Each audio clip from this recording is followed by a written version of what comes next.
Let's take a second look at the Japanese galleries at the Birmingham Museum of Art, and today look at the ancient warrior caste of feudal Japan known as the Samurai and their exhibition at the museum. The samurai lived by a strict, self-disciplined code of honor known as Bushido, which is also translated as the way of the sword.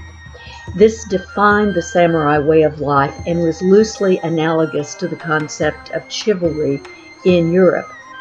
The samurai were the elite fighting force of Japan, like our Navy SEALs or Delta Force. And like them, the samurai were the rock stars of combat, showing no fear of death and unbelievable skill, which was derived from constant training, starting at age 3. Some of the most interesting exhibits at the museum are the 2 cases of samurai armor. This weird-looking armor looked nothing like what the Europeans wore. Not only did the samurai's armor need to give him protection, but it also needed to give him mobility, since the combat that they sought was man-to-man with the loser forfeiting his head. The armor on display here is from the 1500s and may actually have been worn in battle. The purpose of the face guard was not only to protect the face, but also to frighten the foot soldiers. The face this portrays is that of a red-faced demon with a broad nose and mustache, which was completely unlike the features of the Japanese.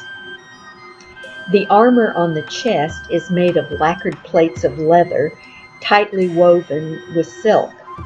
The arms are lacquered leather interspersed with iron chainmail. Interestingly, the U.S. Army actually based the first modern flak jackets on samurai armor.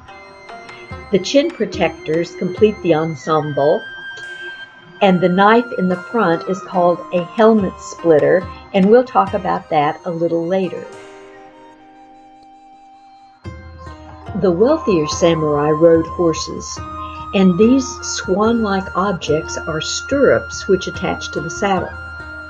Unlike our Western stirrups that encase the foot, with these stirrups, the foot just kind of sits on top. The clan crest often marked the front of the stirrup, as shown here. The samurai bow was called a yumi, and it was not quite as long or as difficult to draw as the English longbow, but was better equipped to use on horseback. It was about 5 feet in length. And here are some examples of spear and arrow points. Firearms were introduced into Japan in the mid-1500s. 2 advantages of firearms were that they killed or wounded from a distance, and that they could be effectively manned by farmers or low-ranking infantry. However, these guns were rather cumbersome. According to one estimate, an archer at that time could shoot 15 arrows in the time a gunner could load, charge, and fire his musket, so 5 shots compared to 75 arrows. Maybe because of Japan's isolationist policy, these matchlock guns never really evolved. They pretty much stayed the same in design throughout the years. We've seen armor that may have been worn in battle previously. Now let's look at armor from the 1550s that was strictly ceremonial. This armor would not have been worn in battle. Let's start with the cool footwear. These boots are bear fur. The arms were protected by large rectangular shoulder shields and light armored sleeves. These armored shoulder pads and the helmet added the most weight to the armor. A leather cap worn underneath the helmet provides much needed padding. Again, we see the red demon mask with the scary mustache. Take a look at the little white knob right under the chin. These masks were heavy and hot, so unscrewing that knob let out sweat that would have accumulated while wearing the mask.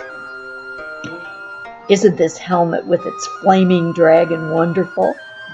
You could almost see him charging over the horns of the helmet, putting fear into the hearts of every enemy who sees it.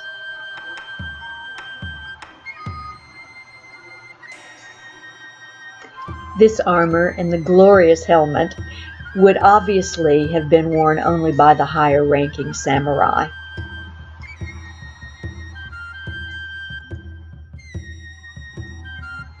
Here's another helmet from this same Edo period with what looks like a menacing horned demon riding on top of the head. We have alluded to how hot these helmets were, which brings us to the common way samurai wore their hair. They had long hair which they pulled back and flipped over, forming a top knot, which helped cushion the helmet and stabilize it. And they shaved the front part of their heads. Originally, they probably did this for coolness and cleanliness, but later this hairstyle became a symbol of their elite rank, so anyone could identify them as samurai by this unique way of wearing their hair. Here are two more devil-horned helmets. Notice how the neck guard armor comes down from the back of the helmet. This helped protect the vulnerable neck from arrows and sword slashes. Does this iconic samurai helmet style remind you of anyone?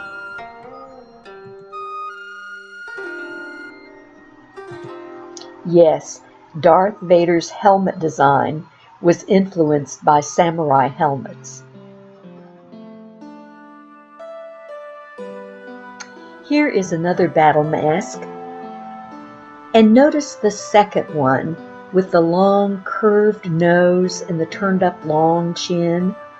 This mask was a depiction of the scary foreign barbarian. Do you see where the Japanese may have gotten this stereotype? Pretty scary. Now who can picture a samurai warrior without his sword? In fact, samurai were the only class allowed to wear two swords, the long katana and a shorter dagger. Bushido code said that the samurai's soul was in his katana, and he named it as you would a living thing. Katana swords are the finest and most lethal in the world. They were made by a priest. As the metal was forged, it was folded over and over. Sometimes there were as many as 60,000 layers to the blade.